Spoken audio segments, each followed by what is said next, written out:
Hello guys, इस video में हम डिस्कस करेंगे डिज़ाइन ऑफ स्टील स्ट्रक्चर के objective questions from question number 91 to question number 100। Question number 91, the sway bracing is design to transfer.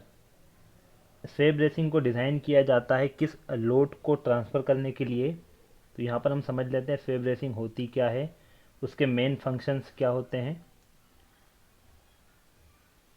Sway bracing is provided between the trusses in the plane of either verticals or diagonals। स्वे bracing provide की जाती है truss के plane में, या तो vertical provide की जाती है या डायगोनल। यहाँ हम फिगर से समझते हैं।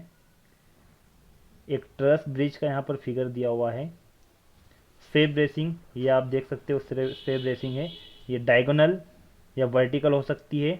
जो ट्रस होंगे उस ट्रस प्लेन के, ये ट्रस है तो इस ट्रस प्लेन के या तो ये वर्टिकल हो सकती है या डायगोनल हो सकती है, उसको हम स्वे ब्रेसिंग कहते हैं।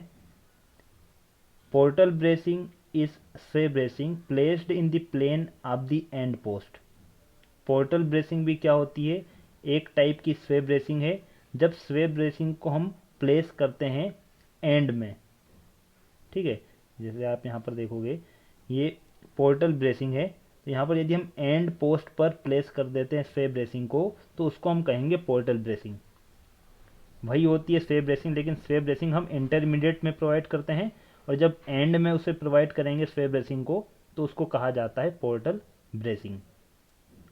Sway bracing is design to transfer 50% of the top panel wind load to the bottom bracing. Sway bracing को डिज़ाइन किया जाता है 50% लोड ट्रांसफ़र टॉप पैनल से बॉटम ब्रेसिंग में। जो विंड लोड होता है, विंड लोड से 50% टॉप पैनल से बॉटम ब्रेसिंग में ट्रांसफ़र करने का काम करता है sway bracing. Main function of sway bracing, पहला फंक्शन होगा minimize the relative vertical deflections between the trusses. जो ट्रसेस है उनके बीच में वर्टिकल डिफ्लेक्शन को मिनिमाइज करना। Second, keeps the rectangular shape of the bridge cross section. Bridge का जो क्रॉस सेक्शन है उसको रेक्टेंगुलर शेप जो उसका है उसको बनाए रखना, रेक्टेंगुलर शेप को। यदि हम यहाँ पर देखते हैं ये रेक्टेंगुलर शेप जो है, इस रेक्टेंगुलर शेप को स्वे ब्रेसिंग बना कर रखती है। ठीक है,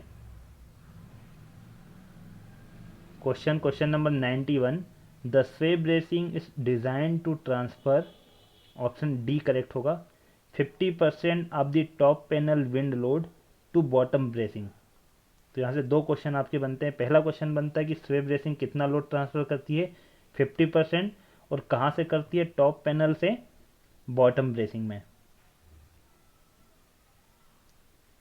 यहाँ पर कुछ कंपोनेंट आप देख सकते हो, स्वे bracing, portal bracing, and post, lower code, post, lower lateral bracing. तो जैसे जैसे कंपोनेंट्स आएंगे क्वेश्चन में उनको हम डिस्कस करते जाएंगे। Question number 92, study the following statements. First statement, top lateral bracing prevents the side way buckling of the code. जो कोड है उसका साइड वे बकलिंग को प्रिवेंट करता है लेटरल ब्रेसिंग। कौन सा, टॉप लेटरल ब्रेसिंग। तो यहाँ पर देखते हैं टॉप लेटरल ब्रेसिंग कौन सा होता है, इसको हम कहेंगे टॉप लेटरल ब्रेसिंग। तो ये प्रिवेंट किसको करता है, side sway buckling of the code. ये जो टॉप कोड है इसमें कौन सा लोड आता है, कंप्रेशन आता है। ठीक है, और बॉटम में कौन सा आएगा, टेंशन आएगा। बॉटम में टेंशन आता है, टॉप पर कंप्रेशन आता है। तो कंप्रेशन के कारण इसमें जो बकलिंग होने वाली है उसको रोकने का काम कौन करता है, टॉप कॉर्ड में बकलिंग आती है कंप्रेशन के कारण, तो उसमें टॉप लेटरल ब्रेसिंग क्या करेगा, उस बकलिंग को प्रिवेंट करता है। तो पहला स्टेटमेंट करेक्ट होगा, top lateral bracing prevents the side sway buckling of the कोड। Second, sway bracing keeps the rectangular shape of the bridge cross section. ये भी करेक्ट हो जाएगा। स्वे ब्रेसिंग क्या करती है, उसको रेक्टेंगुलर शेप में बना के रखती है, या उसको जो भी शेप होगा उस शेप में उसको बना के रखती है। क्रॉस सेक्शन यदि हम इसका देखते हैं तो इसका क्रॉस सेक्शन ये होगा, इस क्रॉस सेक्शन को शेप में बना के रखने का काम करता है sway bracing. Next, third statement, sway bracing transfer the load from top to end post to bearings. तो ये इनकरेक्ट होगा, हमने देखा था 91 क्वेश्चन नंबर 91 में स्वे ब्रेसिंग लोड कैसे ट्रांसफ़र करता है, कहाँ से कहाँ तक ट्रांसफ़र करता है, कितना करता है। तो ये हमने इससे पहले वाले क्वेश्चन में देखा था। थर्ड स्टेटमेंट गलत होगा। ये किसके लिए करेक्ट होगा? Portal bracing. ये हम नेक्स्ट क्वेश्चन में देखेंगे। यहाँ पर यदि स्वे की जगह पोर्टल होता तो थर्ड स्टेटमेंट भी करेक्ट होता। Question number 92 statement first and second is correct. Option B is correct. Question number 93. The bracing provided in the plane up end post is called. तो क्या होगा ये? Portal bracing. ये भी हमने क्वेश्चन नंबर 91 में देखा था। जब स्वे ब्रेसिंग को हम एंड पोस्ट पर प्लेस करते हैं तो उसको हम कहेंगे portal bracing. The bracing provided in the plane of the end post is called portal bracing. Question number 93 option B is correct. यदि इसी में यहाँ पर एंड की जगह क्या होता, इंटरमीडिएट आ जाता, तो इंटरमीडिएट पोस्ट में हम क्या प्रोवाइड करते हैं? Sway bracing.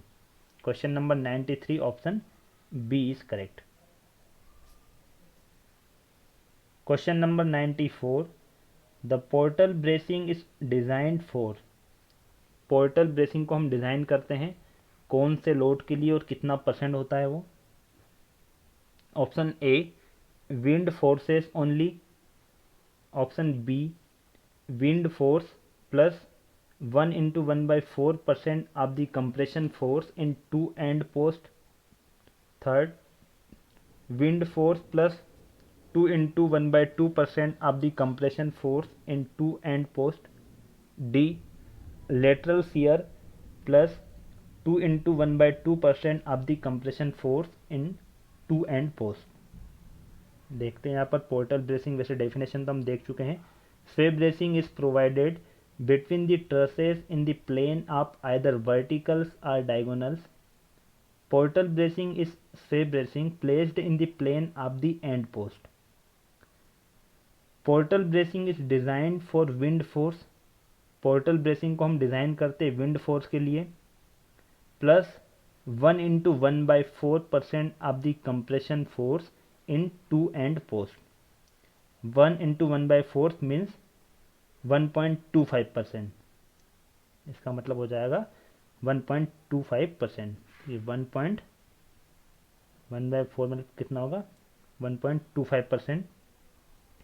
विंड लोड के लिए हम डिज़ाइन करते हैं plus 1/1.25% of the compression force in to end post. ये मैंने आपको कहा था कि कंप्रेशन कहाँ पर होता है? टॉप में कंप्रेशन आता है, बॉटम में टेंशन आएगा। तो कंप्रेशन को भी ट्रांसफ़र करता है पोर्टल ब्रेसिंग। और मेन फंक्शन क्या होगा पोर्टल ब्रेसिंग का? यहाँ पर आप करेक्ट कर लेना, यहाँ पर क्या आएगा? पोर्टल ब्रेसिंग होगा। Main function of portal bracing transfer load from top of end post to bearings. End post जो होंगे उसके टॉप से बेरिंग पर ट्रांसफर करता है। हम समझेंगे बेरिंग क्या है नेक्स्ट क्वेश्चन में। एंड पोस्ट से, एंड पोस्ट भी कौन से होंगे? टॉप में जो होंगे वहां से लोड को ट्रांसफर करता है बेरिंग तक, और बेरिंग से फिर ट्रांसफर होता है पियर्स, और पियर से वो सॉइल में ट्रांसफर होता है लोड। तो मेन फंक्शन क्या होगा पोर्टल ब्रेसिंग का? इसमें करेक्ट कर लेना। पोर्टल ब्रेसिंग का होता है transfer load from top of end post to bearings. और कितना करता है load transfer? Question number 94 wind force plus 1/1/4 means 1.25% of the compression force in to end post. Question number 94 option B is correct. Bearing हम समझेंगे इस क्वेश्चन में next question में। Question number 95 the pin of rocker bearing in a bridge is design for. Rocker bearing में जो pin होती है उसको हम डिज़ाइन करते हैं किसके लिए? डिज़ाइन करते हैं bearing and shear, bending and shear, bearing and bending, bearing shear and bending. Bridge bearing का मतलब होता है bridge bearings are structural device installed between bridge substructures and superstructure to transfer the load. तो जो हमने अभी तक पढ़ा था यहाँ पर वो सुपर स्ट्रक्चर था। सुपर स्ट्रक्चर से लोड ट्रांसफ़र करता है, बियरिंग कहाँ पर, सब स्ट्रक्चर में, ठीक है, सब स्ट्रक्चर से फिर सॉइल में ट्रांसफ़र होता है लोड। तो यहाँ पर बियरिंग का मतलब क्या हो जाएगा, लोड को ट्रांसफ़र करना सुपर स्ट्रक्चर से सब स्ट्रक्चर में। The pin of a rocker bearing in a bridge is design for bearing shear and bending. तीनों के लिए हम डिज़ाइन करते हैं पिन को, जो कि रोकर बियरिंग में यूज़ की जाती है। यहाँ पर आप फिगर देख सकते हो, रोकर बियरिंग का बना हुआ है। ये रोकर बियरिंग होता है, इसके ऊपर होगा सुपर स्ट्रक्चर और इसके नीचे होता है सब स्ट्रक्चर। ये पिन यहाँ पर लगी हुई है, स्टेनलेस स्टील पिन। इसमें इसको हम तीनों लोड के लिए डिज़ाइन करते हैं, बियरिंग के लिए, शियर के लिए और बेंडिंग के लिए, क्योंकि यहाँ पर बेंडिंग भी आता है, शियर भी आता है। जब व्हीकल का मूवमेंट होता है तो शियर, बियरिंग और बेंडिंग, ये तीनों के लिए हम डिज़ाइन करते हैं पिन को। और ये अलग अलग पार्ट यहाँ पर बने हुए हैं रोकर बियरिंग के, इसी के यहाँ पर अलग अलग कंपोनेंट बना दिए पिन को अलग तरीके से। यहाँ पर आप देख सकते हो पिन, ये पिन बनी हुई है, ये सोल प्लेट है, रोकर्स असेंबली, मेसनरी प्लेट, और इस प्लेट को नट बोल्ट की सहायता से टाइट किया जाता है सब स्ट्रक्चर पर। Question number 95, the pin of a rocker bearing in a bridge is design for bearing shear and bending. Question number 95, option D is correct. Question number 96, a solid timber column is considered as long column when the slenderness ratio is। Timber की बात हो रही है यहाँ पर, solid timber column है, long column होगा कब होगा, जब स्लेंडरनेस रेशियो कितना होगा, less than 11, 11, between 11 and 0.702 under root E divided by F C P, and option D between 0.702 under root E divided by FCP and 50, where FCP is the permissible stress in compression parallel to grain and E is Young's modulus of elasticity। तो यहाँ पर हम तीन column देख लेते हैं, short column क्या होता है, इंटरमीडिएट क्या होगा और लॉन्ग कॉलम। तीन क्वेश्चन यहाँ से बन सकते हैं। IS कोड 883 1994, ये आईएस कोड यहाँ पर दिया हुआ है। इस आईएस कोड में क्लोज नंबर 7.6 में कॉलम में सॉलिड कॉलम्स में क्या होता है, solid columns shall be classified into short, intermediate and long columns depending upon their slenderness ratio as follow. Slenderness ratio के अकॉर्डिंग हम कॉलम को डिफाइन कर सकते हैं कि शॉर्ट कॉलम क्या होगा, जब slenderness ratio does not exceed 11, जब 11 से कम होगा तो उसको हम कहेंगे शॉर्ट कॉलम। इंटरमीडिएट कॉलम का मतलब होगा जब स्लेंडरनेस रेशियो 11 से K8 के बीच में हो, K8। जब लॉन्ग कॉलम स्लेंडरनेस रेशियो कितना होगा, K8 से ग्रेटर देन हो। और एक यहाँ पर क्लोज नंबर दिया हुआ है 7.6.1.4, इन case of solid column of timber slenderness ratio shall not exceed 50, मतलब 50 से अधिक नहीं होना चाहिए किसी भी केस में। तो यहाँ पर हम लॉन्ग कॉलम में क्या कर सकते हैं, whereas the slenderness ratio is greater than K8 but less than 50, 50 से कम होगा लॉन्ग कॉलम के लिए और ग्रेटर देन होगा K8, और K8 की वैल्यू आपको गिवन है यहाँ पर क्वेश्चन नंबर 96, ये K8 की वैल्यू आपको गिवन है। ऑप्शन डी करेक्ट होगा लॉन्ग कॉलम के लिए, ऑप्शन सी करेक्ट होगा इंटरमीडिएट या मीडियम कॉलम के लिए, और ए करेक्ट होगा शॉर्ट कॉलम के लिए। क्वेश्चन नंबर 96 में आपको लॉन्ग कॉलम पूछा है, ऑप्शन डी करेक्ट होगा।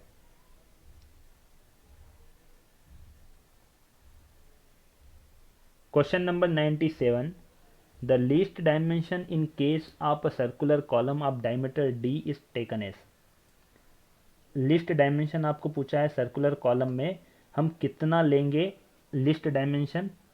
यहाँ पर आपको क्या करना है, सर्कुलर है उसका डायमीटर कितना है, डी है, तो इसकी लिस्ट डायमेंशन यदि हम देखेंगे तो एक स्क्वायर सेक्शन है, ठीक है, स्क्वायर सेक्शन है, साइड उसकी ए है, तो दोनों का एरिया जो होगा उसको आपको इक्वल करना है, और यहाँ से ए की वैल्यू निकालना है, तो कितनी होगी, A square is equal to pi by 4 D square.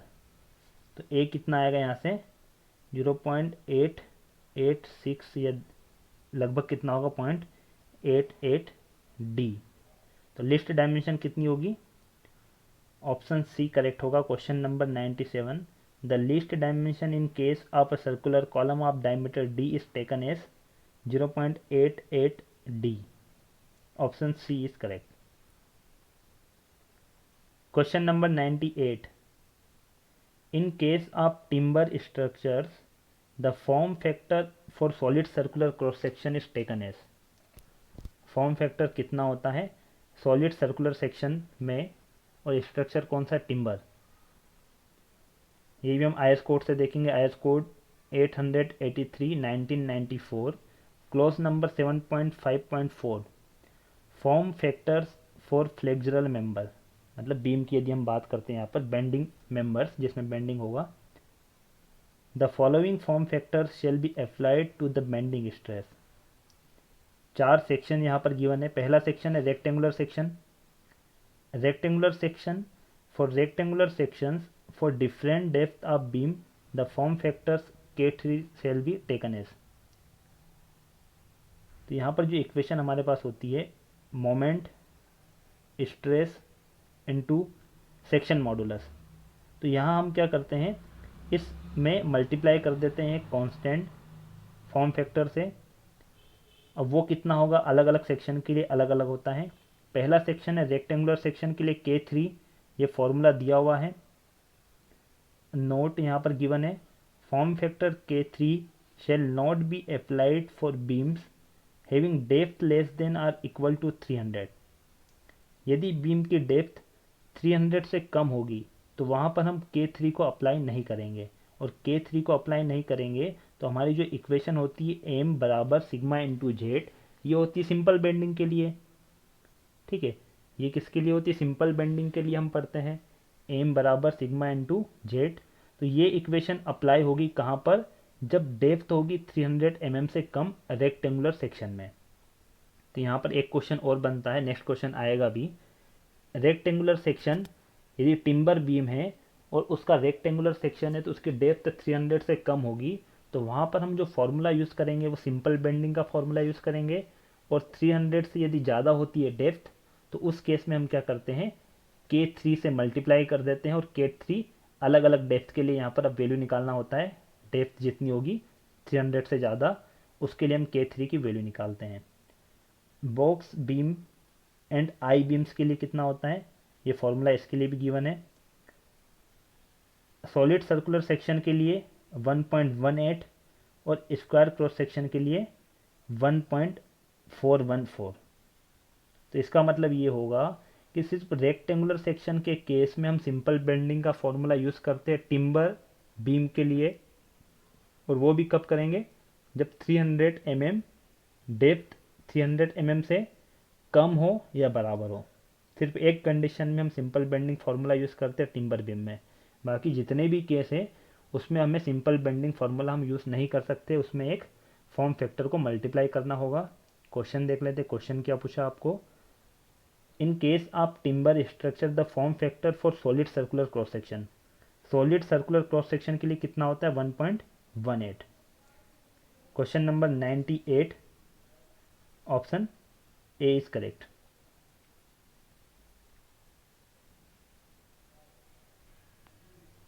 Question number 99, in case of timber structure the simple bending formula में बी अप्लाइड फॉर। ये हमने समझ लिया सिंपल बेंडिंग फार्मूला कब अप्लाई करते हैं हम। ऑप्शन डी से सही देखते हैं हम, option D all square cross section beam, ये इनकरेक्ट होगा। सॉलिड सर्कुलर बीम ये भी इनकरेक्ट होता है, वहाँ पर हम दोनों के केस में हम क्या करते हैं फॉर्म फैक्टर को मल्टीप्लाई करते हैं, दोनों के लिए अलग अलग होता है फॉर्म फैक्टर। हमने लास्ट क्वेश्चन में देखा था, उनकी वैल्यू भी आप याद रखना, वो भी क्वेश्चन पूछे जा सकते हैं। ए और बी में से हम देखते हैं कौन सा ऑप्शन करेक्ट होगा। B option all rectangular beam ये इनकरेक्ट होगा, सभी रेक्टेंगुलर बीम के लिए नहीं होता है। सिंपल बेंडिंग फार्मूला हम यूज़ करते हैं केवल किसके लिए करेंगे, वह बीम जिसकी डेप्थ 300 mm हो या उससे कम हो, उस केस में हम सिंपल बेंडिंग फॉर्मूला का यूज़ करते हैं। Question number 99 option A is correct.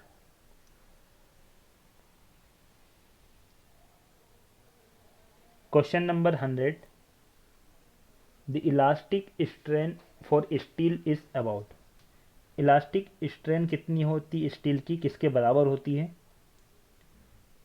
तो हम देखते हैं यहाँ पर इलास्टिक स्ट्रेन क्या होगा। स्ट्रेन आपको पता ही, स्ट्रेन का मतलब होता है change in length divided by original length, और इलास्टिक स्ट्रेन का मतलब क्या होगा? Within elastic limit. जो स्ट्रेन होगी उसको हम कहेंगे elastic strain. Elastic strain, strain up to elastic limit.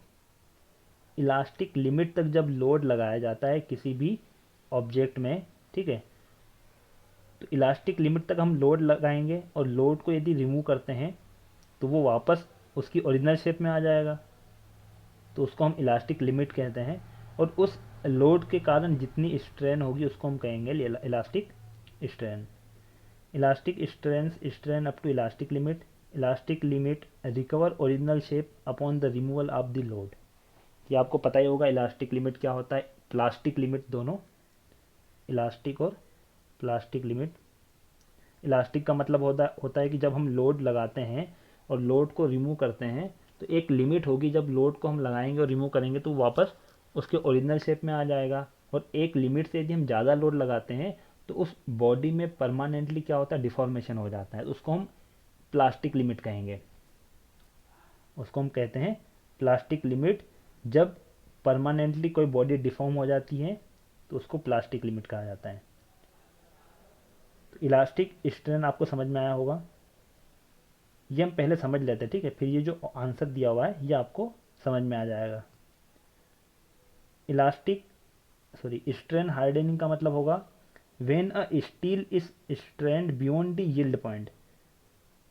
जब स्टील में स्ट्रेन कितनी हो जाती है, यील्ड पॉइंट से ज़्यादा हो जाएगी, तो उसको हम कहेंगे स्ट्रेन हार्डनिंग। और यील्ड पॉइंट का मतलब होता है point at which the material start to deform plastically after yield point permanent plastic deformation occurs. यहाँ पर फुल स्टॉप है, प्लास्टिकली। यील्ड पॉइंट का मतलब होता है वह पॉइंट जब मटेरियल स्टार्ट हो जाता है डिफॉर्म प्लास्टिकली, मतलब परमानेंटली डिफॉर्म जब मटेरियल स्टार्ट होता है तो उसको हम कहेंगे यील्ड पॉइंट। मतलब वही हो जाएगा, एक इलास्टिक लिमिट है, इलास्टिक लिमिट के बाद जो बॉडी है उसमें परमानेंटली डिफॉर्मेशन आता है, तो इलास्टिक लिमिट के बाद वह पॉइंट जहाँ पर बॉडी में परमानेंटली डिफॉर्मेशन आता है उसको हम यील्ड पॉइंट कहते हैं। After yield point permanent plastic deformation occurs. तो ये तो हमने देख लिया है। जो हमारा आंसर है वो आंसर हम देखते हैं, आंसर होगा जो इलास्टिक स्ट्रेन होती है वो किसके बराबर होती है। यदि हम स्टील की बात करते हैं, स्टील में इलास्टिक स्ट्रेन उसकी स्ट्रेन हार्डनिंग के स्ट्रेन हार्डनिंग डिवाइडेड बाय 12 और मैक्सिमम स्ट्रेन के डिवाइडेड बाय 200 के बराबर होती है इलास्टिक स्ट्रेन। ये तो आपको समझ में आया है कि इलास्टिक स्ट्रेन कम होगी दोनों से, स्ट्रेन हार्डनिंग और मैक्सिमम स्ट्रेन के, और कितनी होती है वो भी आप देख सकते हो। इलास्टिक स्ट्रेन किसके बराबर होगी, strain hardening divided by 12 and maximum strain divided by 200। Question number 100 option C is correct. 1/12 of strain at the initiation of strain hardening and 1/200 of maximum strain. Question number 100 option C is correct. Thank you for watching friends. Video अच्छा लगा तो like ज़रूर कीजिए, comment कीजिए, आपको कुछ doubt हो तो वीडियो को ज़्यादा से ज़्यादा शेयर कीजिए, चैनल पर नहीं तो चैनल को सब्सक्राइब कीजिए जिससे कि आपको लेटेस्ट वीडियो मिल सके।